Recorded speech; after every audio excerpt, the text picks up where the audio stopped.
১৯৮১ সালের ৩০ মে ভোর রাতে চট্টগ্রাম সার্কিট হাউসে প্রেসিডেন্ট জিয়াউর রহমানের হত্যাকাণ্ডের পেছনে আসলে কে ছিল?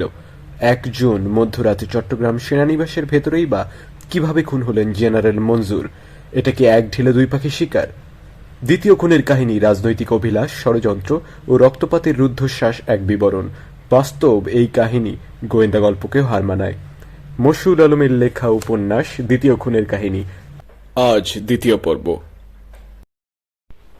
তার ৯ মিনিট আগে রাষ্ট্রপতি ও তার সফরসঙ্গীদের নিয়ে কেঁপে উঠেছিল ঘুমন্ত সার্কিট হাউস, যখন বাইরের বড় রাস্তায় থেমে থাকা ৩টি সামরিক পিকআপ জিপের একটিতে দাঁড়ানো সামরিক পোশাক পরা এক যুবকের কাঁধের রকেট লঞ্চার থেকে একটি রকেট বেরিয়ে বাতাসে শীষ কেটে ছুটে গিয়ে আঘাত এনেছিল সার্কিট হাউসের টাইল বসানো ছাদের সেই অংশটিতে, যার নিচে গভীর ঘুমে আচ্ছন্ন ছিলেন বাংলাদেশের রাষ্ট্রপতি জিয়াউর রহমান, যিনি বহু চড়াই উতরাই পেরিয়ে এমন নিশ্চিত বিশ্বাসে উপনীত হয়েছেন যে সামরিক বাহিনীতে তার আর কোনো শত্রু অবশিষ্ট নেই যারা তার প্রাণের উপর চড়াও হতে পারে। কিন্তু সার্কিট হাউসের বাইরের বড় রাস্তায় ৩টি জিপে রকেট লঞ্চার, সাবমেশিন গান ইত্যাদি ভারী অগ্নেয়াস্ত্র সজ্জিত যে যুবকেরা তৎপর হয়ে উঠেছে, তারা এসেছে চট্টগ্রাম সেনানিবাস থেকে। তাদের সবার পরনে সামরিক পোশাক। তারা বাংলাদেশ সেনাবাহিনীর লেফটেন্যান্ট, ক্যাপ্টেন, মেজর ও লেফটেন্যান্ট কর্নেল পদমর্যাদার অফিসার। যেসব সামরিক মোটরযানে চড়ে তারা এসেছে আর যেসব মারণাস্ত্র তারা আকাশে বাতাসে গলিবৃষ্টি ছড়াচ্ছে, সেগুলো বাংলাদেশের জনগণের টাকায় কেনা। তারও ঘণ্টা চারেক আগে মধ্যরাতে দম বন্ধ করা গুমোটের মধ্যে প্রবল ঝড় বৃষ্টি শুরু হলে চট্টগ্রাম সেনানিবাসে প্রবেশ করে এক মারাত্মক ঘোরের ভেতরে। ৫ লেফটেন্যান্ট কর্নেলের নেতৃত্বে মোট ১৬ জন সেনা অফিসার, একজন মাত্র ক্যাপ্টেন বাদে, যার প্রত্যেকেই ৭১ মুক্তিযোদ্ধা ছিল, যারা অমুক্তিযোদ্ধা পাকিস্তান প্রত্যাগত সেনা অফিসারদের প্রতি সীমাহীন পেশাগত ঈর্ষা ও মানসিক বৈরিতা পোষণ করে, যারা দুশ্চরিত্র দুর্নীতিবাজ অমুক্তিযোদ্ধা সেনাপ্রধানকে ঘৃণা করে এবং তার নেতৃত্বে মুক্তিযোদ্ধা অফিসারদের হয়রানি ও বৈষম্যের অবসান ঘটাতে চায়। তাদের জন্য সেই ঘোর হয়ে ওঠে অনতিক্রম্য। তারা পৌঁছে যায় চরম অবমিশ্রিকতার কিনারায়, যেখান থেকে তারা ঝাঁপিয়ে পড়ে এক অসম্ভব ও বিপজ্জনক অভিযানে। কিন্তু তাদের সকলের উদ্দেশ্য এক ও অভিন্ন নয়। তাদের কারো মনে রাষ্ট্রপতিকে সার্কিট হাউস থেকে তুলে এনে সেনানিবাসে আটকে রেখে অমুক্তিযোদ্ধা ও দুশ্চরিত্র সেনাপ্রধানকে বরখাস্ত করা সহ তাদের বিবেচনায় দেশপ্রেম ও সংযত একগুচ্ছ দাবি আদায়ের আকাঙ্ক্ষা। কারো মনে রাষ্ট্রপতিকে চরম বিপদ থেকে উদ্ধার করার দায়িত্ববোধ, কেননা তাকে ডেকে আনা হয়েছে এই বলে যে চট্টগ্রাম সার্কিট হাউস আক্রান্ত, সেখানে বীর উত্তম মুক্তিযোদ্ধা রাষ্ট্রপতির জীবন বিপন্ন হতে চলেছে। কারো মনে রাষ্ট্রপতির ওপর গোষ্ঠীগত ও চরম ব্যক্তিগত আক্রোশজনিত অনিশ্চয়তা। তাকে সামনে পেলে সে কি করবে তা নিজেই জানে না, কিংবা জানে না কি না সেটা নিয়েই অনিশ্চয়তায় ভোগে। কেননা নিজেকে ধাতস্থ ও সাহসী করে তোলার উদ্দেশ্যে গোপনে মদ্যপান করে সে বাস্তবতা থেকে বহু দূরে চলে যায়, কিন্তু সেটা টের পায় না। পরবাস্তব জগতের দোদুল্যমান সত্তার মতো সে ৫ লেফটেন্যান্ট কর্নেলের গ্রুপকে ব্রিফ করে সার্কিট হাউসে অভিযান চালাতে হবে, কিন্তু সে অভিযানের সুনির্দিষ্ট লক্ষ্য কি তা সে বলতে ভুলে যায়। অন্যরাও জিজ্ঞেস করে না, কারণ সকলেই আগে থেকে জানে অভিযান পরিচালিত হবে রাষ্ট্রপতিকে জিম্মি করে আদায় দাবি করার লক্ষ্যে। সেখানে আরেক লেফটেন্যান্ট কর্নেল বলে এই অভিযানটি ক্যাজুয়ালিটি রেস্ট হবে মোস্ট মিনিমাম, সম্ভব হলে এমনকি 0। মেজর ও ক্যাপ্টেনদের জন্য অন্য একটি গ্রুপের ব্রিফিংয়ে এক মেজর বক্তৃতা করে। ইন্টেলিজেন্স সূত্রে আমরা খবর পেয়েছি চট্টগ্রাম সার্কিট হাউসে অবস্থানরত মহামান্য প্রেসিডেন্টের জীবন বিপন্ন হতে চলেছে। তোমরা সবাই জানো তিনি একজন Bir Uttom freedom fighter, a war hero. আর্মিতে আমরা ফ্রিডম ফাইটার অফিসাররা থাকতে তার জীবন বিপন্ন হতে দিতে পারি না। সার্কিট হাউসে ঝটিকা অপারেশন চালিয়ে আমরা মহামান্য প্রেসিডেন্টকে আসন্ন বিপদ থেকে মুক্ত করে আনবো ইনশাল্লাহ। আমার সাথে সাথে তোমরা সবাই শপথ নাও। আমি শপথ করিতেছি যে দলবদ্ধ ব্রিফিং এর বাইরে রইল ১ মেজর, ৩ ক্যাপ্টেন ও ১ লেফটেন্যান্ট। ভিন্ন ভিন্ন স্থান থেকে তাদের ডেকে আনা হয়েছে ভিন্ন ভিন্ন উদ্দেশ্যের কথা বলে। মেজরটি দাপ্তরিক কাজে তার কর্মস্থল রাঙ্গামাটির লংগদু থেকে চট্টগ্রাম এসেছে আগের দিন বৃহস্পতিবার। পরদিন সন্ধ্যা ৭:৩০ থেকে চট্টগ্রাম সেনানিবাসে নাইট প্যারেডে অংশ নিয়েছিল সে।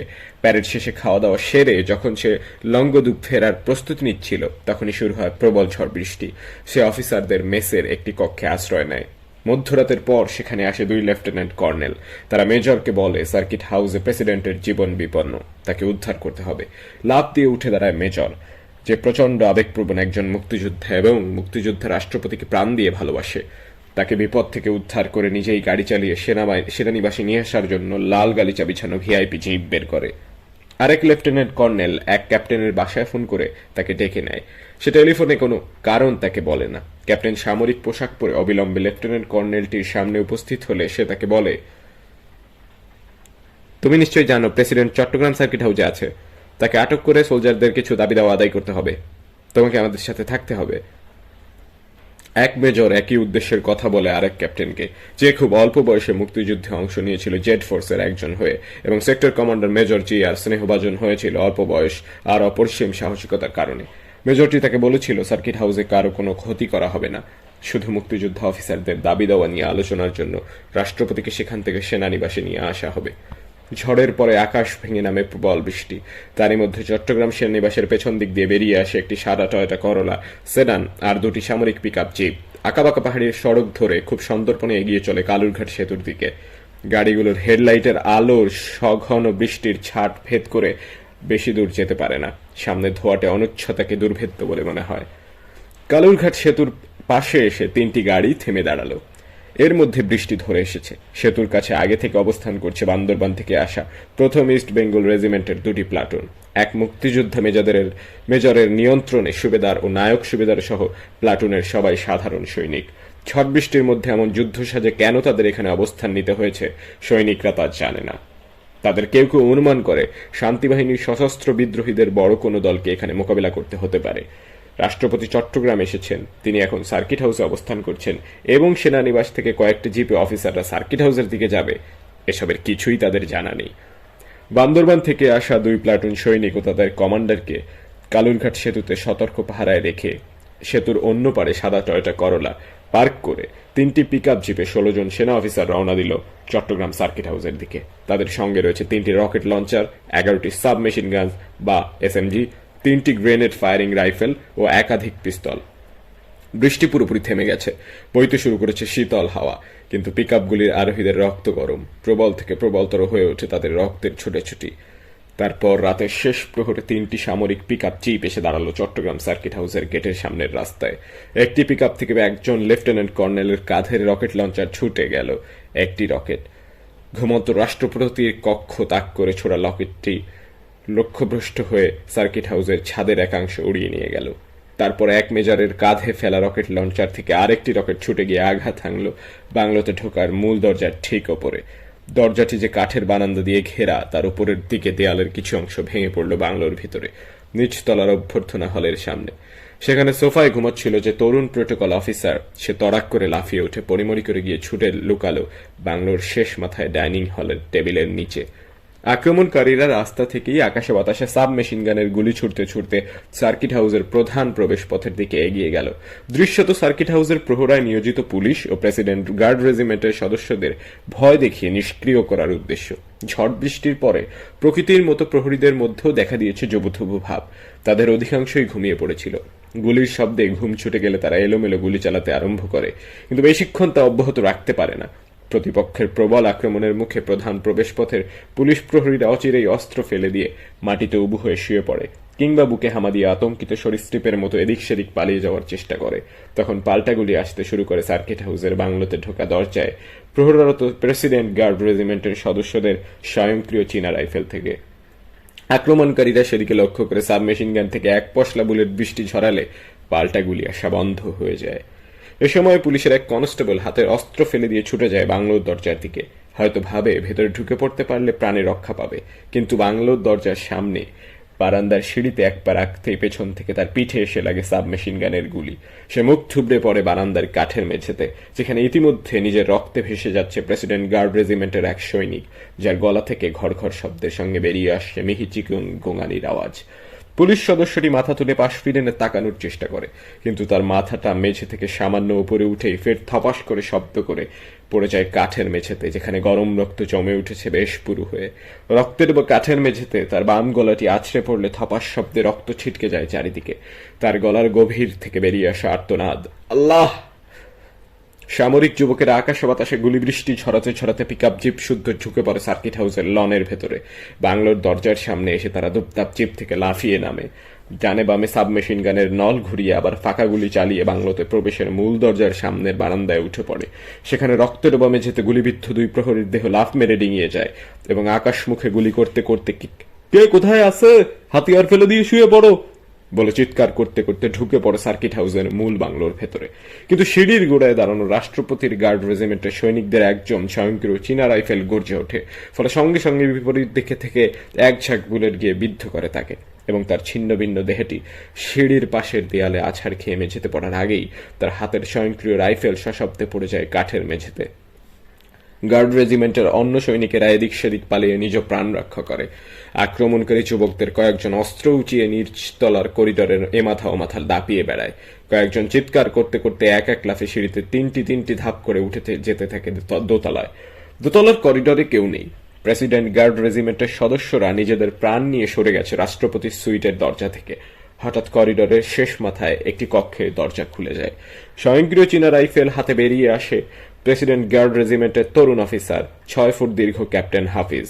সিঁড়ির মাঝামাঝি অংশ থেকে ছুটে যাওয়া বুলেটের আঘাতে মেঝেতে লুটিয়ে পড়ার আগে সে গুলি চালায় সিঁড়ি লক্ষ্য করে। সিঁড়িতে কোকিয়ে ওঠে ক্যাপ্টেন জামিল, যে সেনানিবাস থেকে এসেছে এই কথা শুনে যে সার্কিট হাউসে রাষ্ট্রপতি জিয়া বিপদগ্রস্ত, তাকে রক্ষা করতে হবে। কাঁধে গুলি খেয়ে দেয়ালে পিঠ ঠেসে উপরের পাঠির দাঁত দিয়ে নিজের ঠোঁটে জোরে কামড়ে ধরে সে বসে পড়ে। করিডোরের শেষ মাথায় ক্যাপ্টেন হাফিজ থেমে যায় এবং খসে পড়ে হাত থেকে। কাঠের মেঝেতে লুটিয়ে পড়ে সে নিজের দেহ থেকে রক্ত নির্গমনের শব্দ শুনতে শুনতে শ্রুতির জগৎ অতিক্রম করে যায়। কাঁধে গুলিবিদ্ধ ক্যাপ্টেন জামিলের চোখের সামনে দুলতে শুরু করে দীর্ঘ করিডর। সে দেখতে পায় সহস্র যোজন দূরে একটি কামরার দরজা খুলে বেরিয়ে এলেন রাষ্ট্রপতির নিরাপত্তা কর্মকর্তা লেফটেন্যান্ট কর্নেল আহসান। ক্যাপ্টেন হাফিজকে রক্তাক্ত পড়ে থাকতে দেখে সে দ্রুত ছুটতে লাগলো করিডরের শেষ মাথার দিকে, কিন্তু দু কদম এগোতেই দুম করে পড়ে গেল মুখ থুবড়ে। ক্যাপ্টেন জামিলের ঘোলা চোখ দেখতে পেল লেফটেন্যান্ট কর্নেল আহসানের দেহটি মেঝেতে লুটিয়ে পড়ার আগে টকটকে লাল একটা জবা ফুল হয়ে গেল। আক্রমণকারী যুবকেরা এবার রাষ্ট্রপতির কক্ষের সেগুন কাঠের ভারী দরজায় লাথি, ঘুষি ও কনুইয়ের ধাক্কা মারতে শুরু করে। একটু পরেই দরজা খুলে যায়। বিস্ময় ও প্রশ্ন ভরা চেহারায় বেরিয়ে আসেন সাদা ধবধবে পাঞ্জাবি পরিহিত রাষ্ট্রপতি। যুবকেরা তাকে ঘিরে দাঁড়ায়। কেউ কিছু বলতে চায়, তাদের কিছু বলতে চান রাষ্ট্রপতিও। ঠিক তক্ষুনি জিয়া কোথায়, জিয়া কোথায় চিৎকার করতে করতে সিঁড়ি ভেঙে যেন উড়িয়ে আসে রক্তচক্ষু আর এক যুবক। রাষ্ট্রপতি কোনো কথা উচ্চারণ করার আগেই গর্জে ওঠে যুবকটির হাতে চীনা এসএমজি। ম্যাগাজিনের 28টি বুলেট একসঙ্গে বেরিয়ে এসে ঝাঁঝরা করে দেয় রাষ্ট্রপতির পেট, বুক ও মুখমণ্ডলের এক পাশ। অন্য যুবকেরা চিৎকার করে ওঠে, কি করলেন, কি করলেন? এক ঝাঁক বুলেটের আঘাতে রাষ্ট্রপতির দেহটি দেয়ালের সঙ্গে ধাক্কা খেয়ে ছিটকে পড়ে গেল কাঠের মেঝেতে। মুহূর্তেই নিথর হয়ে গেলেন বাংলাদেশের রাষ্ট্রপতি। চোখের পলকে তার পরনের ধাঁধা সব ধবধবে সাদা পাঞ্জাবি ভিজে উঠল টকটকে লাল রক্তে। তার ছিন্ন ভিন্ন পেট, বুক, গলা ও মুখমণ্ডলের শিরা উপশিরা থেকে তীব্র বেগে রক্ত বেরিয়ে ফেনায়িত হতে থাকল। সেনানিবাস থেকে আসা সশস্ত্র যুবকেরা এবার স্তম্ভিত বড় বড় চোখে পরস্পরের দিকে তাকায়। আপনারা এটা কি করলেন বলে কেঁদে উঠল একজন। সিঁড়িতে গোঙাতে গোঙাতে চেতনা হারালো গুলিবিদ্ধ ক্যাপ্টেন জামিল। তাকে কাঁধে তুলে নিল একজন। সিঁড়ি বেয়ে দুপদাপ নামতে শুরু করলো সবাই। চট্টগ্রাম সার্কিট হাউসের দোতলার করিডোরে রাষ্ট্রপতির সুইটের দরজার কাছে রক্তে ভেজা কাঠের মেঝেতে নিথর পড়ে রইল গণপ্রজাতন্ত্রী বাংলাদেশের রাষ্ট্রপতি জিয়াউর রহমানের প্রাণহীন ছিন্ন ভিন্ন দেহ। প্রচণ্ড বিস্ফোরণের পর চেতনা বিনাশী অসাড়তর এক অস্বাভাবিক নৈশব্দ নেমে এলো। অনেকক্ষণ পর যখন কোথাও কোনো গুলির শব্দ আর নেই, তখন রাষ্ট্রপতির সুইটের দরজা থেকে 2 কক্ষ পরের কক্ষটির দরজা একটুখানি ফাঁক হয়। সে ফাঁকে দেখা যায় রাষ্ট্রপতির সামরিক একান্ত সচিব লেফটেন্যান্ট কর্নেল মাহফুজের ভয়ার্ত চোখ, উদ্ভ্রান্ত মুখমণ্ডল। আক্রমণকারীদের কেউ এখন করিডোরে নেই এটা দেখতে পেয়ে তিনি দরজাটা আরেকটু খুলে মাথা পুরোপুরি বাইরে এনে ঘাড় ঘুরিয়ে তাকালেন রাষ্ট্রপতির কক্ষটির দরজার দিকে। ওখানে ওই দরজার গোড়ায় রক্তে ভেসে যাচ্ছে ওটা কার দেহ? সাপের মতো আঁকাবাঁকা হয়ে এগিয়ে আস কার রক্তের ধারা? প্রেসিডেন্ট জেনারেল জিয়াউর রহমান বীরুত্তমের? Lieutenant colonel Mahfuz Rahman. মুক্তিযুদ্ধের সময় তিনি 2টি সাব সেক্টরের কমান্ডারের দায়িত্ব পালন করেছেন। বিভিন্ন রণাঙ্গনে বীরত্বের সঙ্গে লড়েছিলেন বলে বীর বিক্রম খেতাবে ভূষিত হয়েছেন একবার নয় 2বার। সেই বীর সৈনিক এখন ভয় পাচ্ছেন একটি লাশের কাছাকাছি যেতে। কারণ লাশটি কোনো যদুমধুর নয়। ওই লাশ জেনারেল জিয়াউর রহমানের, যিনি সেই ৭৫ থেকে অজস্র ফারাফাত কাটিয়ে সর্পিল বন্ধুর পথে বহু চড়াই উতরাই পেরিয়ে নিজেকে অধিষ্ঠিত করেছেন বাংলাদেশের রাষ্ট্রের সর্বময় কর্তার আসনে। কিন্তু তার পথের বন্ধুরতা যে আদৌ কাটেনি তা চোখের সামনে প্রত্যক্ষ করে লেফটেন্যান্ট কর্নেল মাহফুজ মনে মনে বলেন, রাষ্ট্রপতি নিজের অজান্তেই নিজের জন্য তৈরি করেছিলেন মরণ ফাঁদ। হঠাৎ মাহফুজের ইচ্ছা করে ঢাকায় ফোন করে স্ত্রীকে বলতে, তুমি চিন্তা করো না, আমি ভালো আছি, আমার কিছু হয়নি। ঠিক তখনই তার কামরার ভেতরের ঝনঝন শব্দে বেজে ওঠে টেলিফোন। দরজা থেকে প্রায় দৌড়ে তিনি রিসিভার তোলেন। শুনতে পান চট্টগ্রামের বিভাগীয় কমিশনার সাইফুদ্দিন আহমেদের উদ্বিগ্ন কণ্ঠ। সার্কিট হাউসের দিকে গোলাগুলির শব্দ আসছে, ঘটনা কি বলেন তো? Is the president safe? Sorry sir, the president is dead. বিভাগীয় কমিশনারের কানে লেফটেন্যান্ট কর্নেল মাহফুজের কণ্ঠটি যথেষ্ট করুণ শোনাল না। তিনি হঠাৎ চুপ মেরে গেলেন, আর কোনো কথাই যেন খুঁজে পেলেন না। সঙ্গে সঙ্গে তার মনে এলো মেজর জেনারেল মঞ্জুরের কথা। জিয়া মঞ্জুরকে কিংবা মঞ্জুর জিয়াকে কিংবা উভয়কে দূরে ঠেলে দিয়েছিলেন। বিভাগীয় কমিশনারের মনে পড়ল কয়েক মাস আগে পার্বত্য চট্টগ্রামে বাঙালি পুনর্বাসনের প্রকল্পের জন্য ৩ কোটি টাকা বরাদ্দ করা হয়েছিল এবং সে টাকা এসেছিল বিভাগীয় কমিশনার অফিসের নামে। বিভাগীয় কমিশনার তাতে ভীষণ বিব্রত হয়েছিলেন, কারণ তিনি জানতেন পার্বত্য চট্টগ্রামে শান্তিবাহিনী দমনের মতোই বাঙালি পুনর্বাসনের সমস্ত কাজ হচ্ছিল চট্টগ্রামের জিওসি মেজর জেনারেল মঞ্জুরের নেতৃত্বে। এ বাবদে যাবতীয় অর্থ বরাদ্দও এতদিন হয়ে এসেছে তারই নামে। হঠাৎ করে কেন এই পরিবর্তন, এবং তার ফলে জিওসির সঙ্গে বিভাগীয় কমিশনারের সম্পর্কে অবনতি ঘটতে পারে কিনা এই ভেবে তিনি বেশ বিচলিত বোধ করেন। কারণ দেশে সামরিক শাসনের অবসান ঘটলেও সেনাবাহিনীর কর্তৃত্বের অবসান ঘটেনি। বিশেষত পার্বত্য চট্টগ্রামে যতদিন অস্থিরতা ও সহিংসতা বিরাজ করবে ততদিন এ অঞ্চলের বেসামরিক প্রশাসনকে সেনা কর্তৃত্ব মেনে নিয়েই চলতে হবে। একথা তিনি বেশ ভালোভাবেই উপলব্ধি করেন। তাছাড়া মঞ্জুরের সঙ্গে তার ব্যক্তিগত সম্পর্ক বেশ ভালো, সেই সম্পর্ক চির ধরুক এটা তিনি কোনোভাবেই চান না। তাই তিনি ঢাকা ছুটে যান, সরাসরি সাক্ষাৎ করেন রাষ্ট্রপতি জিয়ার সঙ্গে। তাকে বিনয়ের সঙ্গে বলেন এই অর্থ জেনারেল জিওসি মঞ্জুর নাম বরাদ্দ করলে ভালো হবে। প্রেসিডেন্ট জিয়া তখন তাকে অত্যন্ত গম্ভীরভাবে বলেছিলেন, কি ভালো হবে সেটা নিশ্চয়ই আমি আপনার থেকে ভালো বুঝি। Go back to Chittagong and do your job. আরেকটি কথা উচ্চারণ না করে বিভাগীয় কমিশনার সাইফুদ্দিন চট্টগ্রামে ফিরে এসেছিলেন, কিন্তু তার মনের অস্বস্তি কোনোভাবেই দূর হয় না। অজ্ঞতা তিনি একদিন জেনারেল মঞ্জুরের সঙ্গে দেখা করে রাষ্ট্রপতির সঙ্গে ওই কথোপকথনের ঘটনাটি বলেছিলেন। তা শুনে জেনারেল মঞ্জুর গম্ভীর হয়ে গিয়েছিলেন, কিন্তু কোনো প্রতিক্রিয়া ব্যক্ত করেননি। বিভাগীয় কমিশনার এখন মনে হচ্ছে তিনি কি মঞ্জুরকে কথাটা জানিয়ে ভুল করেছিলেন। জানানোর ফলে কি রাষ্ট্রপতির সঙ্গে মঞ্জুরের সম্পর্ক আরও অবনতি ঘটেছিল? কিন্তু তা যদি হয়েও থাকে, তবু সেই খারাপ সম্পর্কেই কি রাষ্ট্রপতি হত্যা করার মতো চূড়ান্ত পরিণতি ডেকে আনলো? জেনারেল মঞ্জুর কি এতটাই বেপরোয়া আর অপরিণতবর্ষী হয়ে উঠেছেন? তার পক্ষে কি এও সম্ভব ছিল? Armed intruders kill the president. Lieutenant colonel মাহফুজের ভাবলেশহীন কণ্ঠস্বরে অন্যমনস্কতা কেটে গেল বিভাগীয় কমিশনার সাইফুদ্দিন আহমেদের। তার অবিশ্বাস্য মনে হলো।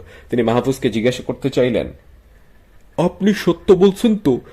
বহিরাগত অস্ত্রধারীরা এসে প্রেসিডেন্টকে হত্যা করে গেল, আর আপনি অক্ষত রইলেন কিভাবে? প্রেসিডেন্ট সুইটের এক কামরা পরেই তো আপনার কামরা। কিন্তু তার মুখে কোনো কথা এলো না। তার আরো কোনো জিজ্ঞাসা আছে কিনা তা জানার অপেক্ষা না করে ওপাশ থেকে রিসিভার রেখে দিলেন লেফটেন্যান্ট কর্নেল মাহফুজ। চট্টগ্রাম নগরীর মসজিদগুলোর মাইকে মাইকে বেজে উঠল ফজরের আজান। মাইল চারেক দূরে চট্টগ্রাম সেনানিবাসে জিওসি সরকারের বাসভবনে ফজরের নামাজ আদায় করলেন বাংলাদেশ সেনাবাহিনীর ২৪ পদাতিক ডিভিশনের জেনারেল অফিসার কমান্ডিং ও চট্টগ্রাম অঞ্চলের অধিনায়ক মেজর জেনারেল আবুল মঞ্জির বীর উত্তম পিএসসি। প্রতিদিনের মতো নামাজ শেষে তিনি আবার শুয়ে পড়লেন এবং প্রায় সঙ্গে সঙ্গেই তার চোখে ঘুম চলে এলো। কিন্তু এই ঘুম পাতলা, ফিনফিনে একটা চাদরের মতো। তাই যখন হঠাৎ ভোর রাতের নৈশব্দ ভেঙে ঝংকার দিয়ে টেলিফোন বেজে উঠবে, তখন তিনি বেডসাইড টুলের দিকে এমনভাবে হাত বাড়াবেন যেন জেগেই ছিলেন। তার পাশে 4টি সন্তানের জননী রানা মঞ্জুর স্বপ্ন দেখছিলেন। অন্ধকারে অজানা পথে হেঁটে চলেছেন একা। এক শিশু কোলে, কাঁধে আর একটি। শাড়ি পেঁচিয়ে পিঠের সঙ্গে বেঁধে নিয়েছেন সবচেয়ে ছোটটিকে, আর সবচেয়ে বড়টি হেঁটে চলছে তার হাত ধরে। কিন্তু আঠালো কাদায় আর হাঁটু পানিতে ডোবা পথ বড্ড দুর্গম। মেয়েটি হাঁটতে পারছে না, বারবার থেমে দাঁড়িয়ে হাঁপাচ্ছে আর শুকিয়ে কাঠ হয়ে যাওয়া কণ্ঠে বলছে, আর পারছি না আম্মু, আমি পানি খাবো। তার সঙ্গে গলা মিলিয়ে কোলের, কাঁধের, পিঠের সব সন্তান কেঁদে চলেছে। আম্মু পানি খাবো, পানি দাও, পানি দাও। তখন টেলিফোন বেজে উঠলে জেনারেল পত্নী বিদ্যুৎ স্পৃষ্টের মতো শটান উঠে বসলেন। জেনারেল রিসিভার হাত রাখার আগে স্ত্রীর দিকে চেয়ে বললেন, তোমার আবার কি হলো? রানা মঞ্জুর কিছু বললেন না, বসে হাঁপাতে হাঁপাতে ভাবলেন এত ভোরে ফোন এলো থেকে। টেলিফোনে জেনারেল মঞ্জুর শুনতে পেলেন একটি ক্লান্ত নার্ভাস কণ্ঠ। Sir, president has been killed. Oh my god! নিঃশব্দে বেজে উঠল মঞ্জুরের বুকের ভেতর। তিনি একদম স্তব্ধ হয়ে গেলেন। মিসেস মঞ্জুরের প্রশ্ন ভরা উৎসুক চোখ দুটি ভোরের আবছা আধারে পিটপিট করে জলে আর নেভে। স্বামীর মুখটা ভালো করে দেখতে পায় না। কি হয়েছে? স্বামীর কাছে সরে এসে জানতে চান তিনি। জেনারেল তাকে কিছু না বলে টেলিফোনে জিজ্ঞেস করেন, তুমি কে? স্যার, আমি মুজাফফর। ওপাশ থেকে বলেন, রক্ষী বাহিনী থেকে সেনাবাহিনীতে অত্রিকৃত মুক্তিযুদ্ধ অফিসার মেজর মুজাফফর। জেনারেল মঞ্জুর অবাক হলেন এই ভেবে যে তার প্রতি অতি অনুগত বিশ্বস্ত এই মেজরটির কণ্ঠস্বর তিনি টেলিফোনে চিনতে পারছিলেন না। মুজাফফর নিজের নাম বলার পরই কেবল তার মনে হলো যে এই কণ্ঠস্বর তার খুব পরিচিত। এখন স্যার, সবাই তো আপনার ইনস্ট্রাকশনের জন্য অপেক্ষা করতেছে। জেনারেল চুপ করে রইলেন। তার বুকের ভেতর বেজে চলেছে, ও my god, O my god! তুমি সার্কিট হাউসে গিয়েছিলে? তিনি কঠোর কণ্ঠে জিজ্ঞেস করলেন। জি স্যার। মেজর মুজাফফরের কণ্ঠে দ্বিধাহীন। মোট কজন গিয়েছিলে? 16 জন স্যার। মাহবুব ছিল? জি sir, Mahbub sir, Moti sir. Who did it? Sorry sir. Who shot Zia? Actually sir, I didn't see it. Major মুজাফফরের কণ্ঠ এবার দ্বিধান্বিত শোনায়। আমি দোতলায় ওঠার আগেই স্যার ঘটনা ঘটে গেছে। But didn't you hear who did it? Sir, that's irrelevant now sir. Fact is, president is dead. Stop lecturing, tell me who did it. Is it Mahbub? আপন ভাগ্নে লেফটেন্যান্ট কর্নেল মাহবুব রহমানকে নিয়ে উদ্বেগ প্রকাশ পায় জেনারেল মঞ্জুরের কণ্ঠে। সেক্টর কমান্ডের মতোই বীর উত্তম খেতাবপ্রাপ্ত এই ক্ষুরধার মেধাবী মুক্তিযোদ্ধা অফিসার আদর্শবাদে টকবক করে ফোটেন সবসময়। মুক্তিযোদ্ধা অফিসারদের সঙ্গে বৈষম্যমূলক আচরণের জন্য তিনি রাষ্ট্রপতি জিয়ার উপর এতটাই ক্ষুব্ধ যে তার পক্ষে চূড়ান্ত বেপরোয়া হয়ে ওঠা অসম্ভব নয় বলে জেনারেল মঞ্জুরের এখন মনে হচ্ছে। তিনি আবার জানতে চাইলেন কাজটা সত্যি মাহবুব করেছে কিনা। মেজর মুজাফফর মরিয়া হয়ে বললেন, no sir, no sir. Then who? Moti? Yes sir. No sir, I am not sure sir. আমি তো নিজের চোখে দেখিনি স্যার, আমি শুধু শুনেছি। মেজর মুজাফফরের কথাগুলো এলোমেলো হয়ে যায়। তিনি খেই হারিয়ে ফেলেন। টেলিফোনে মঞ্জুর হাঁপানোর শব্দ শুনতে পান। জেনারেল মঞ্জুর জানেন সবচেয়ে বেপরোয়া হয়ে উঠেছিলেন লেফটেন্যান্ট কর্নেল মতিউর রহমান। তিনিও একজন দুঃসাহসী ও মেধাবী মুক্তিযোদ্ধা অফিসার। তিনি বেপরোয়া হয়ে উঠেছিলেন সম্ভবত লেফটেন্যান্ট কর্নেল মাহবুবের থেকেও বেশি। মুক্তিযোদ্ধা অফিসারদের সঙ্গে বৈরী আচরণের সাধারণ বিষয়টা ছাড়াও বিশেষ একটা ব্যক্তিগত কারণ ছিল তার রাষ্ট্রপতির উপর বিশেষভাবে ক্ষুব্ধ হওয়ার। এই মাসেরই গোড়ার দিকে আমেরিকায় সামরিক প্রশিক্ষণের জন্য লেফটেন্যান্ট কর্নেল পদমর্যাদার একজন অফিসার বাছাইয়ের সময় মতিকে বাদ দিয়ে মনোনীত করা হয়েছে একজন পাকিস্তান ফেরতকে। সেই অফিসারটি যে যোগ্যতার বিচারে মতির সমকক্ষ নন এটা সবাই জানে। মতি ভীষণ ক্ষুব্ধ হয়ে সেদিন দেখা করেছিলেন প্রেসিডেন্টের মিলিটারি সেক্রেটারি মেজর জেনারেল সাদেকের সঙ্গে। অভিযোগ করেছিলেন মনোনয়নে অনিয়ম হয়েছে, কিন্তু তাতে কোনো ফল হয়নি। লেফটেন্যান্ট কর্নেল মতিউর রহমান কোনো প্রতিকার পাননি। জেনারেল মঞ্জুরের এখন মনে হচ্ছে জিয়াকে গুলি করেছেন নিশ্চয়ই Moti. Was Moti drunk? Sorry sir. Moti কি সার্কিট হাউসে গিয়েছিল ড্রাঙ্ক হয়ে? আমি জানি না স্যার। জেনারেল মঞ্জুরের মনে হলো এখন তার এই জিজ্ঞাসা অর্থহীন। যা মতি ঘটিয়েছেন তা যদি অ্যালকোহল প্রভাবিত কাজ নাও হয়ে থাকে তাতেই বা কি আসে যায়। কিন্তু মতি এটা কেন করলো নিজেকে জিজ্ঞাসা করলেন মঞ্জুর। তার মনে পড়ল এরশাদকে। জেনারেল মঞ্জুর যেন স্পষ্ট দেখতে পেলেন জেনারেল এরশাদের ধূর্ত চোখে পৈশাচিক আগুন। লেফটেন্যান্ট কর্নেল মতি কদিন আগে ঢাকায় গিয়ে এরশাদের সঙ্গে দেখা করেছিলেন। এই খবর গোপনে মঞ্জুর পেয়েছেন। তারপর মাত্র 4 দিন আগে এরশাদ চট্টগ্রামে এসেছিলেন। তখন মতির সঙ্গে তিনি একান্ত আলাপ করেছিলেন। এই খবরও তার কানে এসেছে। তাহলে এটা কি দাঁড়ালো? এরশাদ জিয়াকে শেষ করে দিলেন। তারপর আর ভাবতে পারলেন না জেনারেল মঞ্জুর। স্যার, এখন আমরা কি করব? মেজর মুজাফফরের কণ্ঠ শুনে প্রমোদ গুনলেন জেনারেল মঞ্জুর। তাই তো, এখন আমরা কি করব? ওদের চিওসি হিসেবে আমি এখন কি করব? সব সিনিয়র অফিসারকে ফোন করে বলে দাও সকাল 8টার মধ্যে যেন আমাকে আমার অফিসে হাজির হয়। আর divisional staff officer, brigade commander সবাই, কেউ যেন বাদ না থাকে। Right sir. মাহবুব এখন কোথায়? স্যার আমরা সবাই অফিসেই আছি। মতি এখন কোথায়? স্যার ওনার অফিসে। আচ্ছা, তোমরা অফিসারদের ফোন করা শুরু করো রাত 8টার মধ্যেই, সকাল 8টার মধ্যেই যেন সবাই এসে হাজির হয়, একজনের যেন বাদ না থাকে। Right sir. জেনারেল রিসিভার রাখার সঙ্গে সঙ্গে তার বাম বাহু চেপে ধরলেন স্ত্রী। তার ভয়ার্ত ফ্যাসফেসে গলা থেকে বেরিয়ে এলো এমন এক জিজ্ঞাসা যার উত্তর তিনি ইতিমধ্যেই পেয়ে গেছেন। জিয়াকে মেরে ফেলেছে? জেনারেল মাথা নাড়লেন। সে মাথা নাড়ার অর্থ কি হলো তা তিনি নিজেই বুঝতে পারলেন না। স্ত্রীকে তিনি এখন কি বলবেন ভেবে পেলেন না। তার স্ত্রীর চোখ দুটো গেল ঘুমন্ত বাচ্চাদের দিকে। জেনারেল মঞ্জুর দেখলেন অশক্ত বিপন্ন হরিণ শাবকের দিকে মা হরিণ যে করুণ চোখে তাকায়, তার সন্তানদের মায়ের দুই চোখের দৃষ্টি এখন ঠিক সেই রকম। এখন কি হবে? স্বামীর মুখের দিকে তাকায় বললেন রানা মঞ্জুর। দেখা যাক। আর্মিতে খুনোখুনি তো এটাই প্রথম না। নিজেকে অবিচলিত দেখানোর চেষ্টা করছেন জেনারেল।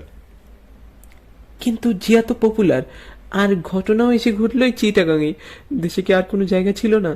আর কোনো ক্যান্টনমেন্টে কি ফ্রিডম ফাইটার অফিসাররা ছিল না? এখন কি হবে? জিওসি হিসেবে সব দোষ এসে পড়বে তোমার ঘাড়ে। No never. শক্ত হওয়ার চেষ্টা করলেন মঞ্জুর, কিন্তু তার গলার স্বরে এখন সেই দৃঢ়তা নেই। স্বগতির মতো তিনি বললেন, I didn't do it, I didn't even want ইট। মুখে সব কথা বললেও জেনারেল বেশ ভালোভাবেই জানেন সব দোষ এসে বর্তাবে তারই ঘাড়ে। কিন্তু স্ত্রীর কাছে এখন সেটা স্বীকার করার মানে দাঁড়াবে বেচারিকে ঘাবড়ে দেওয়া। যদিও রানা মঞ্জুর শক্ত নার্ভের নারী, যদিও খুব কম ক্ষেত্রে তিনি দ্বিধাদ্বন্দ্বে ভোগেন এসব সিদ্ধান্ত গ্রহণের ক্ষেত্রে, অনেক সময় তিনি স্বামীর থেকেও এক ধাপে এগিয়ে থাকেন, তবু এখন তিনি বেশ ভয় পেয়ে গেছেন। জেনারেল এটাও দেখতে পাচ্ছেন প্রায় নির্ভুলভাবে, কারণ গড়পড়তা মহিলাদের থেকে রানা মঞ্জুরের ঘটে বুদ্ধি বেশি থাকায় তিনি ঠিকই ধরতে পারছেন সামনে কি বিপদ ধেয়ে আসছে। এই জন্যই বুঝি একটা বাজে স্বপ্ন দেখেছিলাম, হঠাৎ বলে উঠলেন রানা। 4টা বাচ্চাকে নিয়ে আমি অন্ধকারের মধ্যে একা হেঁটে যাচ্ছি। মঞ্জুর একটু বিরক্ত হলেন, কিন্তু তার রানাকে টের পেতে দিলেন না। সদয় মনে ভাবলেন 4টি সন্তানের মা এখন জগৎ জুড়ে শুধু অপলক্ষণ আর অশুভ ইঙ্গিতের দেখা পাবে। এখন তার সেই স্বপ্ন বোঝাই যাচ্ছে যা মোটেও প্রীতিকর ছিল না, সেটার ইঙ্গিত যদি সংক্রামক হয়ে ওঠে তাহলে মুশকিল হবে। ঘুটঘুটে অন্ধকার, কিচ্ছু দেখা যাচ্ছে না, পায়ের নিচে ভীষণ কাদা পানি। এই স্বপ্ন তুমি আগেও অনেকবার দেখেছো। না না, এরকম আগে কখনো দেখিনি। তুমি আগে শুনবে তো। রানা প্লিজ, তুমি বুঝতে পারছো না, স্বপ্নের কথা শোনার টাইম এখন না। I have to go now, I must tackle the situation. সুখের স্বপ্ন দুঃস্বপ্ন নির্বিশেষে সব ধরনের স্বপ্ন স্বামীর সঙ্গে ভাগাভাগি করতে আজীবন অভ্যস্ত রানা আজ বাধা পেয়ে হোঁচট খেয়ে দাঁড়িয়ে পড়ার মতো থেমে গেলেন। মনে মনে বললেন, ঠিকই তো, এটা কি স্বপ্নের গল্প শোনার সময়? আমি কি স্বপ্ন দেখলাম না দেখলাম সেটা কি অন্যকে বলার সময় এটা? জেনারেল মঞ্জুর সিগারেট ধরালেন। নাকে হাত দিলেন রানা। মঞ্জুর সবারই ঘরে সিগারেট খান না, বাচ্চারা থাকলে তো প্রশ্নই ওঠে না, কিন্তু এখন দুটি ঘুমন্ত বাচ্চার পাশে বসে তিনি সিগারেট জ্বালালেন। রানা ভুরু কুচকে তাকলেন স্বামীর দিকে। অন্য সময় হলে তিনি রেগে যেতেন, কিন্তু এখন কিছু বললেন না, শুধু করুণ চোখে নীরব চেয়ে রইলেন স্বামীর মুখের দিকে। একটি সিগারেট শেষ করে আরেকটি ধরালেন জেনারেল, ধোঁয়া ছাড়লেন মুখ ভর্তি করে। রানার চোখ জ্বালা শুরু করলো। তিনি ঘুমন্ত বাচ্চাদের দিকে তাকালেন, হাত নেড়ে ধোঁয়া তাড়ানোর বৃথা চেষ্টা করতে করতে স্বামীর মুখের দিকে চেয়ে বললেন, তুমি জানতে? কি? ওরা জিয়াকে মেরে ফেলবে এটা তুমি জানতে? প্রশ্নই আসে না। সত্যিই জানতে না? তুমি কি আমাকে অবিশ্বাস করো? দেখ কিসে বলো না তুমি, এখানে অবিশ্বাসের প্রশ্ন আসছে কেন? তুমি কি একটু টের পাওনি যে ওরা জিয়াকে মেরে ফেলার প্ল্যান করছিল? টের পেলে কি আমি এটা ঘটতে দিতাম? আমি কি এত স্টুপিড? দেখতেই পাচ্ছ এখন সব দোষ আমার উপর চেষ্টা করা হবে চাপানোর। তাহলে এটা কিভাবে ঘটলো? এরশাদ, নরকের কীট এরশাদ বিরাট একটা সুযোগ নিল কালপ্রিটটা, শেষ করে দিল জিয়াকে। এখন সে মার্শাল্লাহ জারি করে ক্ষমতা দখলের চেষ্টা করবে। মানে তোমার অফিসারদের মধ্যে এরশাদের লোক এলো কিভাবে? থাক, তোমার এসব নিয়ে না ভাবলেও চলবে। না ভাবলেও চলবে? পরিষ্কার করে বলো তো, এখানে এরশাদের হাতটা কোথায়? জেনারেল মঞ্জুরের ক্লান্তি বোধ হয়, সেই সঙ্গে একটু বিরক্তিও।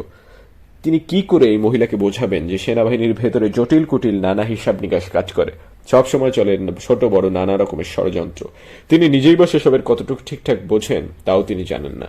নইলে যে তিনি সেই ৭৫ সাল থেকে জেনারেল জিয়ার পাশে থেকেছেন সবচেয়ে বিশ্বস্ত, সবচেয়ে স্নেহভাজন অফিসার হিসেবে, সবার থেকে বেশি যোগ্যতা থাকা সত্ত্বেও সেই তাকেই বাদ দিয়ে রাষ্ট্রপতি জিয়া সেনাপ্রধান বানিয়েছেন এরশাদকে, যে এরশাদের সঙ্গে তার কোনো ঘনিষ্ঠতাই ছিল না।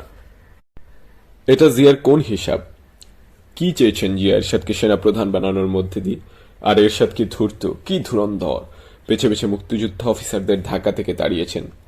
বেশিরভাগ মুক্তিযুদ্ধ অফিসারকে বদলি করা হয়েছে চট্টগ্রাম অঞ্চলে, জড়ো করেছেন এক জায়গায়, যেন তারা জেনারেল জিয়ার বিরুদ্ধে তাদের সম্মিলিত ক্ষোভ সংগঠিত করতে পারেন। এখানে তুমি থাকতে এরশাদ কাদেরকে দিয়ে জিয়াকে মেরে ফেললো? সব তোমাকে পরে বলবো, এখন আমাকে যেতে হবে। সব অফিসার আমার জন্য ওয়েট করছে। এখানে সবকিছু নির্ভর করছে আমার উপর। কিন্তু আমাদের কি হবে? স্বামীর বাহু আঁকড়ে ধরে বললেন রানা মঞ্জুর। আমরা কি বাঁচতে পারবো?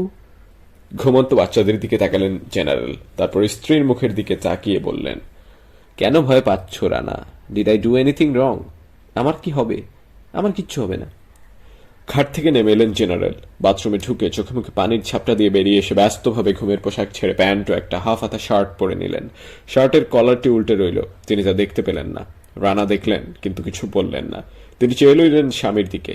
উস্কো খুস্কো চুল, কলার উল্টানো শার্টের বুকের উপর দিকে দুটি বোতাম খোলা, চোখ দুটি উদ্ভ্রান্ত, যেন এই মঞ্জুরকে তিনি চিনতে পারছেন না। জেনারেল মঞ্জুর আলমারি থেকে একটি পিস্তল বের করে প্যান্টের পকেটে ঢোকালেন, তারপর এগিয়ে এলেন খাটের কিনারের খুব কাছে। রানা তার হাত একটা চেপে ধরলেন। মঞ্জুর তাকালেন তার চোখের দিকে। ভয় পাচ্ছ? কিসের ভয়? 71-এর কথা মনে করো।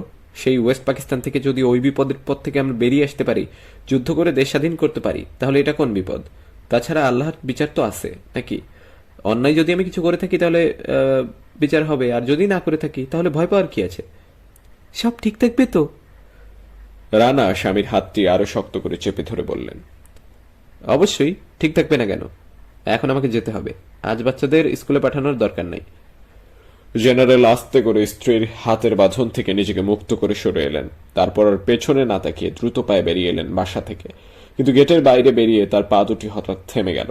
তিনি ঘুমন্ত বাচ্চাগুলোকে দেখার ইচ্ছা জাগলো, তাদের গালে টোকা মারার, মাথায় হাত বোলানোর, চুমু খাওয়ার।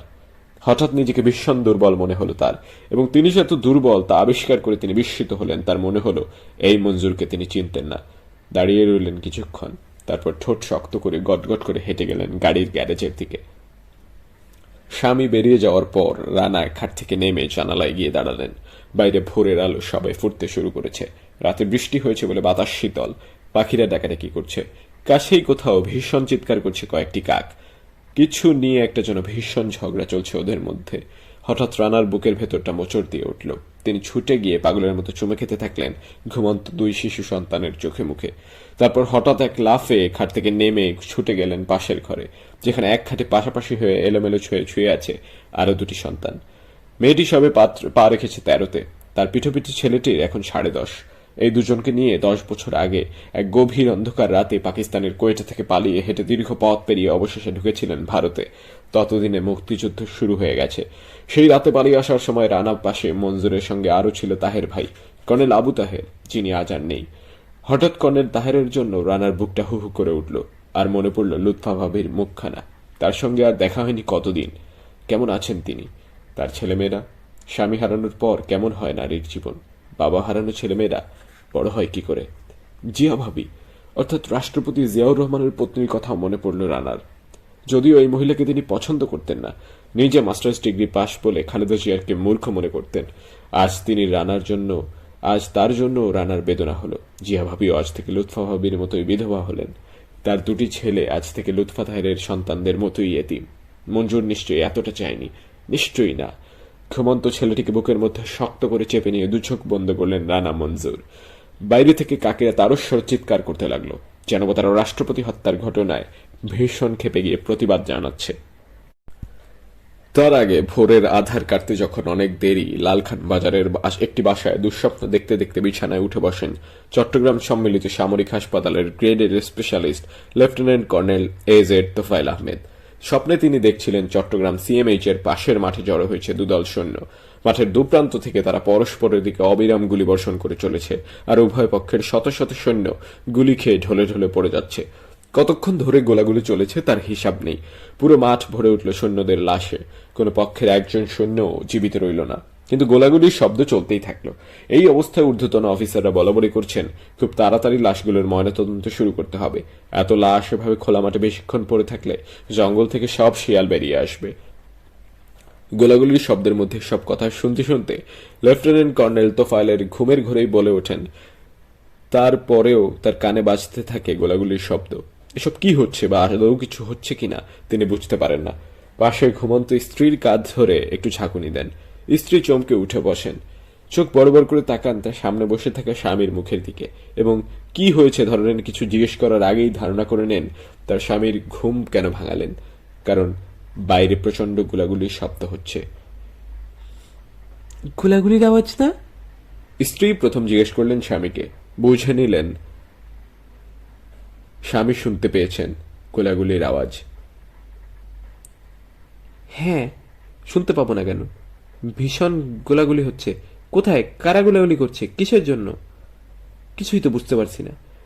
শান্তি বাহিনী কি সিটির মধ্যে এসে গোলাগুলি শুরু করে দিল? কি বলো সব? শহরের মধ্যে শান্তি বাহিনী আসবে কিভাবে? ওদের আস্তানা তো পাহাড় জঙ্গলের মধ্যে না, সেসব তো বহু দূরে। কিছুই তো মাথায় আসতেছে না। তাদের এমন উদ্বেগ ভরা জল্পনা কল্পনার মধ্যে এই গোলাগুলিগুলোর শব্দ একসময় থেমে গেল।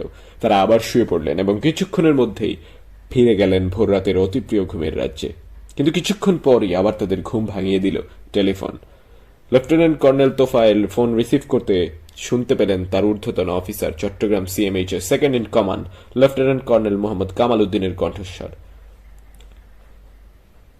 ক্যাজুয়ালিটি আসতেছে, জলদি হসপিটালে চলে আসো। এই ভোর রাতে সিএমএইচ এ ক্যাজুয়ালিটি আসতেছে কোত্থেকে? হতাহত কারা? কোথাও কি কোনো বড় ধরনের সড়ক দুর্ঘটনা ঘটেছে? মারা গেছে অনেক লোক? তাদের মধ্যে কি আর্মির লোকজনও আছে? এই প্রশ্নগুলির একটিও উচ্চারণ করতে পারলেন না তোফায়েল। তার আগেই ওপাশে ফোন রেখে দিলেন তার ঊর্ধ্বতন কর্মকর্তা। ভোর রাতের সুখনিদ্রা থেকে তাকেও টেনে চলেছে চট্টগ্রাম সিএমএইচ এর commanding officer doctor colonel Mozammel হোসেনের টেলিফোন। কামাল, টেলিফোন তাড়াতাড়ি হসপিটালে চলে আসো, ক্যাজুয়ালিটি আসতেছে। তুমি অফিসে এসে সব মেডিকেল অফিসারদের টেলিফোন করো, তাদেরকে অফিসে আসতে বলো, তাড়াতাড়ি, কুইক কুইক। কেন এত তারা? কোথায় কি ঘটেছে এসব প্রশ্নে অস্থির হয়ে উঠে যেমন কামালের মন, তেমনি তোফায়েলেরও মন। কামালের সুবিধা এই যে তিনি কোনো গোলাগুলির শব্দ শুনতে পাননি, তাই তার সব শঙ্কা কোনো বড় কোনো দুর্ঘটনাকে ঘিরেই সীমাবদ্ধ। কিন্তু তোফায়েলের অসুবিধা হলো এই যে তার বাসা থেকে গোলাগুলির শব্দ শোনা গেছে, এবং তিনি নিজে কানেতে শুনেছেন বটেই, স্ত্রীকেও ঘুম থেকে জাগিয়ে তুলেছেন। সিএমএইচ যেসব ক্যাজুয়ালিটি আসতেছে বলে তাকে জানানো হলো, তাদের সঙ্গে কি ওই গোলাগুলির কোনো সম্পর্ক আছে? লেফটেন্যান্ট কর্নেল তোফায়েল ইউনিফর্ম পরে বাসা থেকে বেরিয়ে এলেন 5:25। রাতের আধার কেটে গেছে, কিন্তু ভোরের স্বাভাবিক উদ্ভাস নেই, কারণ মেঘে মেঘে ছেয়ে আছে সারা আকাশ। মেঘেদের ভারে আকাশ যেন নেমে এসেছে অনেক নিচুতে, মনে হচ্ছে বৃষ্টি নামবে। সড়ক নির্জন, তার মাঝখানে কাকদের জটলা বেঁধেছে। গাড়ির চাকায় থেতলে যাওয়া একটা বেজির দেহাবশেষ নিয়ে ভীষণ কাড়াকাড়ি চলছে তাদের মধ্যে। একটা হাড্ডিসার কুকুর একটু দূরে দাঁড়িয়ে দেখছে সেই দৃশ্য। কাকের সংখ্যা বেশি বলে সম্ভবত সে সেখানে গিয়ে ভাগ বসানোর চিন্তা কিংবা জবরদখলের সাহস পাচ্ছে না, শুধু মাঝে মধ্যে গলা বাড়িয়ে দিচ্ছে, আবার পিছিয়ে আনছে। তোফায়েল হঠাৎ দেখতে পেলেন পুলিশের পোশাক পরা একটা লোক সার্কিট হাউসের দিক থেকে এমন ভাবে ছুটে আসছে যেন তাকে বাঘে তাড়া করেছে। তিনি লোকটির দিকে হাত তুলে উঁচু গলায় হাঁক ছাড়লেন। কি ব্যাপার ভাই, দৌড়ান কেন? লোকটি একটু থেমে দাঁড়ায়, সম্ভবত তোফায়েলের পরনে সামরিক পোশাক দেখে, কিন্তু পরক্ষণেই ফের দৌড়াতে শুরু করে। তবে যেতে যেতে বলে, মাইরা ফেলছে, জিয়ারে মাইরা ফেলছে। উদ্ভ্রান্তের মতো ছুটন্ত লোকটির কণ্ঠে উচ্চারিত রাষ্ট্রপতির নামের সংক্ষিপ্ত অংশটি ধরা পড়ল না লেফটেন্যান্ট কর্নেল তোফায়েলের কানে। তিনি এবার জোরে চিৎকার করা লোকটিকে থামার হুকুম দিলেন। আরে থামেন, দৌড়ান কেন পাগলের মতো? কে কারে মারছে বললেন? প্রেসিডেন্ট জিয়ারে, জিয়ারে মাইরা ফেলছে, মাইরা ফেলছে। দৌড়ে চলে যেতে যেতে হাঁপাতে হাঁপাতে বলল লোকটি। লেফটেন্যান্ট কর্নেল তোফায়েল চমকে উঠলেন। তার মনে পড়ে গেল আগের দিন সন্ধ্যায় চিটাগাং ক্লাবে টেনিস খেলতে খেলতে তার দেখা হয়েছিল বিভাগীয় কমিশনার সাইফুদ্দিন আহমেদের সঙ্গে। তিনি জানিয়েছিলেন রাষ্ট্রপতি চট্টগ্রামে এসেছেন, উঠেছেন সার্কিট হাউসে এবং সেখানে রাত যাপন করবেন। তাহলে পুলিশের পোশাকে উদ্ভ্রান্তের মতো দৌড়ে চলে গেল যে লোকটি, সে পাগল নয়। প্রেসিডেন্ট জিয়াকে সত্যি সত্যি মেরে ফেলা হয়েছে, কিন্তু কারা করলো এই কাজ, কেন করলো? তার মানে সিএমএইচ যে ক্যাজুয়ালিটি আনা হচ্ছে বলে লেফটেন্যান্ট কর্নেল কামালউদ্দিন তাকে জানালেন, সেটা স্বয়ং প্রেসিডেন্টের লাশ। কি সর্বনাশ, কি সর্বনাশ! প্রচন্ড গোলাগুলির শব্দে বিছানায় উঠে বসলেন বাংলাদেশ বিমান বাহিনীর প্রধান সিএনসি রিয়ার অ্যাডমিরাল মাহবুব আলী খান, যিনি বেশ পরিচিত MA খান নামে। তিনি ঘুমাচ্ছিলেন চট্টগ্রাম নেভাল হাউসের একটি কক্ষে। আগের দিন সকালে তিনি ঢাকা থেকে এসেছেন রাষ্ট্রপতির সঙ্গে একই ফ্লাইটে। রাষ্ট্রপতি ও তার রাজনৈতিক সফর সঙ্গীরা সার্কিট হাউসে পৌঁছে দিয়ে তিনি এসে উঠেছেন নেভাল হাউসে। ব্রিটিশ আমলে নির্মিত এই দোতলা বাংলো বাড়িটা বাংলাদেশ নৌবাহিনীর চট্টগ্রাম বেসের কমান্ডার মোহামেনের সরকারি বাসভবন। তিনি ঘর থেকে বেরিয়ে চিটকমকে ডেকে তুলে বললেন, দেখো তো মোহামেন, গোলাগুলির আওয়াজটা সার্কিট হাউসের দিক থেকে আসছে না? নেভাল হাউসের চট্টগ্রাম সার্কিট হাউস থেকে মিনিট 5 হাঁটা পথের দূরত্ব। গোলাগুলির শব্দ বেশ ভালোভাবেই শোনা যাচ্ছে। মোহামেন ছুটে গেলেন বারান্দায়। তার বাড়ির প্রহরী পরিচারকরাও গোলাগুলির শব্দে ঘুম থেকে উঠে কেউ দোতলার বারান্দায়, কেউ বা বাইরে থেকে সার্কিট হাউসের দিকে তাকায় এবং সেদিকে লক্ষ্য করে কান খাড়া করে। তারা নিশ্চিত হয় এবং তাদের স্যারকে জানায় যে তাদের ধারণা শতভাগ নির্ভুল। জি স্যার, গোলাগুলি তো সার্কিট হাউসে চলতেছে, বললেন নৌবাহিনীর চিটাগাং কমান্ডার বা চিটকম মোহামেন। প্রেসিডেন্ট আছেন সার্কিট হাউসে, আর সেখানে এখন গোলাগুলি চলছে, তার মানে তো প্রেসিডেন্ট আক্রান্ত। ও my god, O my god, এখন কি সম্ভব ছিল? দিশেহারার মতো অস্থিরভাবে পায়চারি শুরু করলেন নৌবাহিনীর প্রধান। চিটকম কি বলবেন বা কি বলবেন না তা ভেবে পেলেন না। তিনি তার স্যারের পিছু পিছু পায়চারি করতে থাকলেন। জিয়া মঞ্জুরের সম্পর্কের অবনতির বিষয়টি নৌবাহিনী প্রধানের জানা আছে। চট্টগ্রাম সেনানিবাসে ষড়যন্ত্রের দানা বাজছে। সামরিক মহলের এমন কানাঘুষা তার কানেও পৌঁছেছে। সেই কানাঘুষা তাহলে আর কানাঘুষা রইল না, অবশেষে সত্যি সত্যি সেটাই সত্যি পরিণত হলো। প্রেসিডেন্ট জিয়ার উপর কি সত্যিই হামলা চলছে? মোহামেন, নৌবাহিনী প্রধান ডেকে উঠলেন চিটকমের নাম ধরে। চিটকম চমকে উঠলেন। তার মন ছিল গোলাগুলির দিকে। চট্টগ্রাম সেনানিবাসের সব জল্পনা কল্পনা সম্পর্কে তিনি অবগত, কিন্তু এটা তার কাছে অবিশ্বাস্য মনে হচ্ছে যে সার্কিট হাউসে এই মুহূর্তে সেসব জল্পকল্পনায় বাস্তব রূপ নিচ্ছে। নেভি চিফ, এভাবে পায়চারি করছো কেন? গণপ্রজাতন্ত্রী বাংলাদেশের 3 প্রতিরক্ষা বাহিনীর একটা প্রধান তুমি। এ মুহূর্তে তুমি তোমার সুপ্রিম কমান্ডার আক্রান্ত। তুমি ঘটনাস্থল থেকে মাত্র 500 গজ দূরে অবস্থান করছো। এ মুহূর্তে কি তোমার কিছুই করার নেই? আপন মনে বিড়বিড় করতে লাগলেন নৌবাহিনী প্রধান। নেভি কমান্ডারের বাড়িতে কি এমন পর্যাপ্ত সৈন্য সামন্ত থাকে যারা এখন বেরিয়ে গিয়ে সার্কিট হাউসে আক্রান্ত রাষ্ট্রপতির প্রাণ রক্ষার জন্য যুদ্ধ শুরু করতে পারে? না, থাকে না। খোদ নেভি চিফের বাসভবনে অত সৈন্য থাকে না, থাকার কথাও নয়। রিয়ার অ্যাডমিরাল MA খান করুণভাবে উপলব্ধি করলেন রাষ্ট্রপতির প্রাণের উপরে এই হামলা প্রতিহত করার কোনো সামর্থ্যই তার নেই। দোতলার খোলা বারান্দায় হাত কচলাতে কচলাতে অস্থিরভাবে পায়চারি করা, অন্ধকারে সার্কিট হাউসের দিকে তাকিয়ে গোলাগুলির শব্দ শোনা, আর রাষ্ট্রপতির নিরাপত্তা নিয়ে উদ্বেগ উৎকণ্ঠায় ভুগতে ভুগতে নিজের কণ্ঠাতলকে শুষ্ক কাঠের মতো অনুভব করা ছাড়া এই মুহূর্তে তার আর কিছুই করার নেই। হঠাৎ তার মনে হলো ঢাকায় ফোন করে জানার চেষ্টা করা যেতে পারে এই গোলাগুলির খবর সেনা সদরে পৌঁছে কিনা, আর তারা কি করছে। মোহামেন, আর্মি হেডকোয়ার্টারে ফোন করে জিজ্ঞেস করো তো ওরা কিছু জানে কিনা, তিনি চিটকমকে বললেন। মোহামেন সেই চেষ্টা করতে গিয়ে দেখলেন ঢাকার সঙ্গে টেলিফোন যোগাযোগ বিচ্ছিন্ন। তিনি সেই কথা নৌপ্রধানকে জানালে নৌপ্রধান বললেন, সিএমপির কন্ট্রোল রুমে ফোন লাগাও, জিজ্ঞেস করো সার্কিট হাউসে গোলাগুলি কেন হচ্ছে, পুলিশ কি করছে। চিটকম মোহামেন এবার তাই করলেন। মেট্রোপলিটন পুলিশের কন্ট্রোল রুমে কে একজন ফোন ধরে বলল, গুলির শব্দ আমরাও শুনতে পাইতেছি, কিন্তু কি ব্যাপার, কোনখানে কারা এসব করতেছে জানা নাই। আরে গোলাগুলি তো হচ্ছে সার্কিট হাউসে, ওইখানে তো মাননীয় প্রেসিডেন্ট আছেন। তাই নাকি, তাই নাকি, দাঁড়ান খবর লাগাইতেছি। টেলিফোন লাইন কেটে গেল। মোহামেন নৌপ্রধানকে বললেন, স্যার পুলিশের কাণ্ড দেখেন, সার্কিট হাউসে গোলাগুলি হচ্ছে এই কথা আমি বললে তারা বলে তাই নাকি তাই নাকি আরম্ভ করে দিল। এই পুলিশ দিয়ে স্যার কি হবে? নৌবাহিনী প্রধান কিছু বললেন না। চিটকমকে দেখতে পেলেন তার বসের চোখের মণি দুটো জলজল করছে, বেশ দৃশ্যমান ভাবে উঠছে নামছে তার চওড়া বুক। কারা এসব করছে, কাদের এত বড় সাহস? আপন মনে বিড়বিড় করতে লাগলেন চিটকম মোহামেন। তার এই জিজ্ঞাসা নৌপ্রধানের উদ্দেশ্য নয়, তবু তা নৌপ্রধানের কানে পৌঁছালো এবং তিনি তাকে ভৎসনা শুরু করলেন। তুমি নাবালক না নির্বোধ? প্রেসিডেন্টের উপর কারা আক্রমণ চালানোর সাহস পায়? পলিটিক্যাল অ্যাম্বিশন নিয়ে ঘেট পাকায় কারা, তুমি জানো না? তুমি কি দেখোনি সেই 75 থেকে এত ব্লাড শেডিং ঘটিয়ে চলেছে কারা? তাহলে কি sir army? Stupid, you are a real stupid. এখনো তোমার মগজে ঢুকছে না যে জিওসি মঞ্জুর তার ফ্রিডম ফাইটার অফিসারদের নিয়ে কু করতে নেমেছে। চিটাগাঙে কু? এটা স্যার একটা কথা হলো? ঢাকার বাইরে কু হয়? এটা কি স্যার সম্ভব? নৌবাহিনী প্রধানের এবার মনে হলো বোহাইম্যান এতক্ষণে একজন কাণ্ডজ্ঞান সম্পন্ন মানুষের মতো কথা বললেন। সত্যিই তো, ক্ষমতা কেন্দ্র থেকে অনেক দূরে দেশের একদম একটা প্রান্তে সরকার প্রধানের বিরুদ্ধে সামরিক অভ্যুত্থান কি করে সফল হতে পারে? পেরিফেরিতে শুধু লম্পঝম্প করা যায়, কাজের কাজ কিছুই করা যায় না। অভ্যুত্থান করে ক্ষমতা দখল করতে হলে সেটা ঘটাতে হয় ক্ষমতার কেন্দ্রবিন্দুতে। দুজনই হঠাৎ খেয়াল করলেন বাইরে থেকে আর গোলাগুলির শব্দ আসছে না, সব শব্দ থেমে গেছে। দূরের যে গোলাগুলির আওয়াজ থেমে গেছে তাই নয়, ছপ করে নিঃশব্দ নেমে এসেছে নেভাল হাউসের ভেতরেও, যেন হঠাৎ করে থেমে গেছে পৃথিবীর সব শব্দ ও সেসবের অনুরণন। নৌবাহিনীর প্রধানের বুকের গভীর থেকে এমন এক দীর্ঘ শ্বাস বেরিয়ে গেল যে তার নিজেরই মনে হলো এতক্ষণ বুঝি নিঃশ্বাস বন্ধ করেছিলেন। থামলো, নিজের কানকে তার বিশ্বাস হচ্ছে না। আমি কি আসলেই গোলাগুলির শব্দ শুনতে পাচ্ছিলাম? আর এখন কি তা সত্যিই থেমে গেল, নাকি এখনো গোলাগুলি চলছে কিন্তু আমার শ্রবণ শক্তি এমনই ভোতা হয়ে গেছে যে আমি আর কোনো শব্দ শুনতে পাচ্ছি না? গোলাগুলি থেমে গেল মনে হচ্ছে। তিনি বোহাইম্যানকে দিকে তাকিয়ে বললেন, জি স্যার, আর তো কোনো আওয়াজ আসতেছে না। নৌপ্রধান ভাবতে চাইলেন আক্রমণকারীরা পিছু হটে গেল, প্রেসিডেন্ট গার্ড রেজিমেন্টের সৈন্যদের প্রতিরোধ ও পাল্টা আক্রমণের মুখে টিকতে না পেরে কি দুর্বৃত্তরা প্রাণ নিয়ে পালিয়ে গেল? প্রেসিডেন্ট জিয়া কি অক্ষত? আল্লাহ যেন তাই হয়, তাই যেন হয়। কিন্তু না, পর মুহূর্তেই তীব্র শঙ্কায় চেপে এলো তার বুক। নাকি সব শেষ? ওরা কি ওদের কাজ শেষ করে ফিরে গেল? সার্কিট হাউসে কি এখন ভেসে যাচ্ছে প্রেসিডেন্ট জিয়ার রক্তে? আর ভাবতে পারলেন না রিয়ার এডমিরাল এম এ খান। ভীষণ বিক্ষিপ্ত মনে তিনি বারান্দার এই মাথা থেকে ও মাথা পায়চারি শুরু করতে লাগলেন। বাইরের ভোর রাতের আধার ফিকে হয়ে আসতে লাগলো, নৈশব্দ কেটে পাখির কিচিমিচির শব্দ শোনা গেল। তিনি বারান্দা থেকে ঘরে ঢুকলেন, ঘাটের কিনারে বসে মৃদু হাঁপাতে লাগলেন।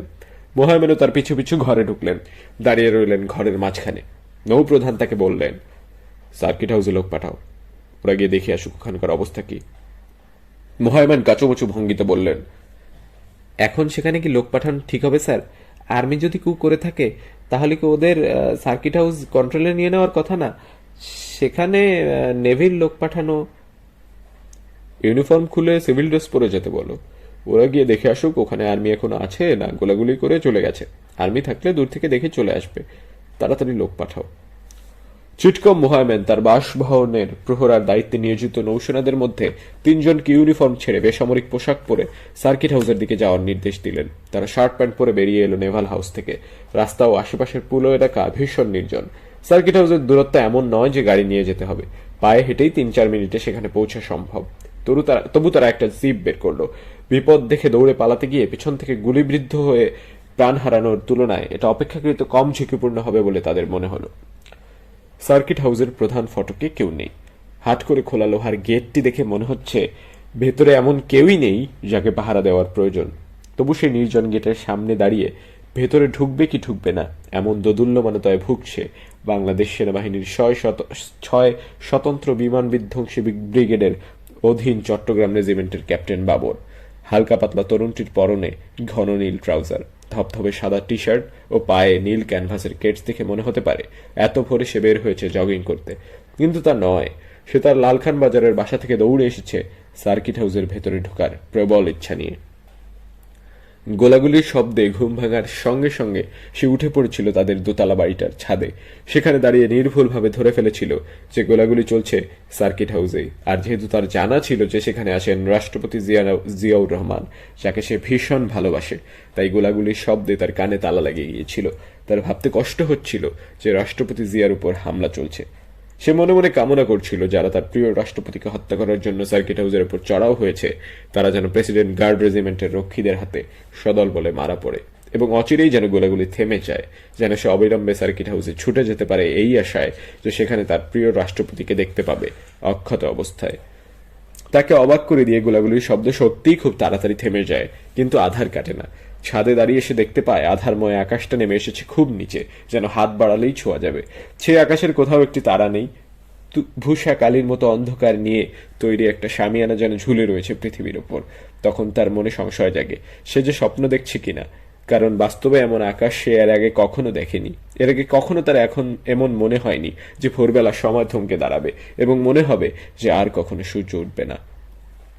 এভাবে কতক্ষণ সে ছাদে দাঁড়িয়ে অন্ধকার আকাশে আলো খোঁজে, কিন্তু আকাশে কোনো আলোর আভাস দেখতে পায় না, বরং সারা আকাশ যেন ক্রমেই আরো গাঢ় অন্ধকারে ছেয়ে যেতে থাকে।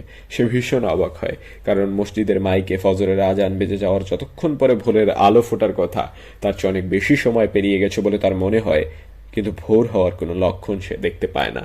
কিন্তু গোলাগুলির শব্দ যখন থেমে গেছে, তখন আর ভোরের অপেক্ষা কেন? বাবর নিজেকে এই প্রশ্ন করে এবং ছাদ থেকে নেমে লুঙ্গি ও গেঞ্জি খুলে স্পোর্টস ট্রাউজার ও টি শার্ট পরে বাটা কোম্পানির হকি বুটস নামের কেডস পায়ে গলিয়ে বাসা থেকে বেরিয়ে আসে। রাস্তায় নেমে সে দেখতে পায় যা আধারে ভেবেছিল তা এখন আধার নয়, একটা ফিনফিনে অপ্রস্যমান আবছ ছায়া মাত্র। আর যে সময়কে তার মনে হচ্ছিল থেমে থাকা নষ্ট ঘড়ির মতো, তা এখন তার বুকের ভেতর দ্রুতলয়ে ডুগডুগি বাজাতে বাজাতে এগিয়ে চলেছে। ক্যাপ্টেন বাবর দৌড় শুরু করলো সার্কিট হাউসের দিকে, যেখানে তার প্রিয় রাষ্ট্রপতি আছেন। এক নিঃশ্বাসে সেখানে পৌঁছে সে দেখতে পেল সার্কিট হাউসের প্রধান ফটকে কেউ নেই ভেতরের লনে কিংবা বাংলোতে ঢোকার দরজায়। আশেপাশে কোথাও কোনো জনমানুষের চিহ্নই নেই। চারিদিকে অসম্ভব নির্জনতা আর নৈশব্দ। সার্কিট হাউসের লনের ভেতরে গাছগুলি দাঁড়িয়ে আছে একদম স্থির হয়ে, কোনো গাছের একটি পাতাও নড়ছে না, একটি পাখিও নেই কোনো গাছের ডালে। ভোরবেলা যে কাকেরা ডাকাডাকি করে, আজ তারা কোথায় চলে গেছে কে জানে। যে রিক্সা চালকেরা প্রতিদিন ভোরে মহাজনের গ্যারেজ থেকে রিক্সা বের করে টুংটাং বেল বাজিয়ে রাস্তায় নেমে আসে, আজকে তাদের একজনেরও ঘুম ভাঙেনি। আর কি আশ্চর্যের কথা, পুলিশ বাহিনী ও প্রেসিডেন্ট গার্ড রেজিমেন্টের সদস্যদের কেউ কোথাও নেই। এ তো অসম্ভব, এটা কি করে হতে পারে? লোহার গেটটি খোলাই আছে। বাবর ঢুকে পড়ল লনের ভেতরে, ডানে বায়ে তাকিয়ে এগিয়ে গেল মূল বাংলোতে দরজার ঢোকার দিকে। কিন্তু লনের মাঝখানে পৌঁছে সে হঠাৎ থেমে দাঁড়ালো। একটা ভয় তাকে পেয়ে বসলো। বেসামরিক পোশাকে নিরস্ত্র অবস্থায় এখন বাংলোর ভেতরে ঢোকা কি ঠিক হবে, যেখানে রাষ্ট্রপতি আছেন আর তার প্রহরায় আছে প্রেসিডেন্ট গার্ড রেজিমেন্টের সশস্ত্র সৈন্যরা? ওরা যদি গুলি চালাতে আরম্ভ করে? বাবর ফিরে যাওয়ার কথা ভাবে, কিন্তু প্রিয় রাষ্ট্রপতির ভাবনাটি সে মন থেকে সরাতেও পারে না। তিনি অক্ষত আছেন কিনা তা জানার প্রবল ইচ্ছা তাকে ফিরে যেতে বাধা দেয়। সে সন্তর্পণে এগিয়ে যায় মূল বাংলোর দরজার দিকে। কাছের বারান্দার কাছে পৌঁছে সে দেখতে পায় তাজা রক্তের মধ্যে পড়ে আছে আর্মির ও পুলিশের ইউনিফর্ম পরা দুটি লাশ। তাদের পাশে পড়ে আছে তাদের অস্ত্র দুটি। সে স্বয়ংক্রিয় চীনা রাইফেলটি হাতে তুলে নেয়। সেটি ট্রিগারে আঙ্গুল রেখে সে লাশ দুটিকে ডিঙ্গিয়ে ঢুকে পড়ে বাংলোর ভেতরে। হঠাৎ তার মনে পড়ে যায় তার পরনে বেসামরিক পোশাক, কিন্তু হাতে রাইফেল। প্রেসিডেন্ট গার্ড রেজিমেন্টের কোনো সদস্য তাকে দেখতে পেলে সঙ্গে সঙ্গে গুলি চালাবে। সে চিৎকার দিয়ে ডেকে ওঠে, কেউ আছেন? কেউ আছেন? নিচতলায় কারো কোনো সাড়া মেলে না। সে এগিয়ে যায় দোতলায় ওঠার সিঁড়ির দিকে। সিঁড়ির গোড়ায় পড়ে আছে প্রেসিডেন্ট গার্ড রেজিমেন্টের এক সৈনিকের লাশ। সেটির পাশ দিয়ে সে সন্তর্পণে উঠে যায় সিঁড়ি বেয়ে। সিঁড়ির শেষ ধাপে পৌঁছার আগে সে আবার চিৎকার করে, কেউ আছেন? কোনো সাড়া শব্দ নেই। বাবর সিঁড়ির শেষ ধাপে উঠে থেমে দাঁড়ায়। দেখতে পায় দূরে করিডোরের মাঝামাঝি এক দরজার সামনে অস্ত্র হাতে দাঁড়িয়ে আছে প্রেসিডেন্ট গার্ড রেজিমেন্টের এক সৈনিক। তার পায়ের কাছে পড়ে আছে সম্ভবত একটা লাশ। বাবর নিচু হয়ে মেঝেতে আস্তে করে রেখে দেয় তার রাইফেল। তারপর সৈনিকটার দিকে হাঁক ছেড়ে বলে, আমি ক্যাপ্টেন বাবর, অ্যান্টি এয়ারক্রাফট রেজিমেন্টের পাশেই বাসা। সৈনিকটি নীরবে স্যালুট করে তাকে। ক্যাপ্টেন বাবর এবার তার দিকে এগিয়ে যায়। কয়েক কদম এগোনোর পরেই সে দেখতে পায় করিডোর ভিজে আছে রক্তে। সৈনিকটির পায়ের কাছে পড়ে আছে সত্যি একটি মৃতদেহ। প্রচন্ড কৌতূহলে সে ছুটে যায় এবং মৃতদেহটির কাছে পৌঁছে হকচকিয়ে থমকে দাঁড়ায়। সে বিশ্বাস করতে পারে না মেঝেতে পড়ে থাকা মৃতদেহটি স্বয়ং রাষ্ট্রপতি জিয়াউর রহমানের। সে স্যালুট করে, তারপর হাঁটু ভেঙে বসে পড়ে। সে নিজের মুখে হাত চাপা দেয়। তার নিঃশ্বাস বন্ধ হয়ে আসে।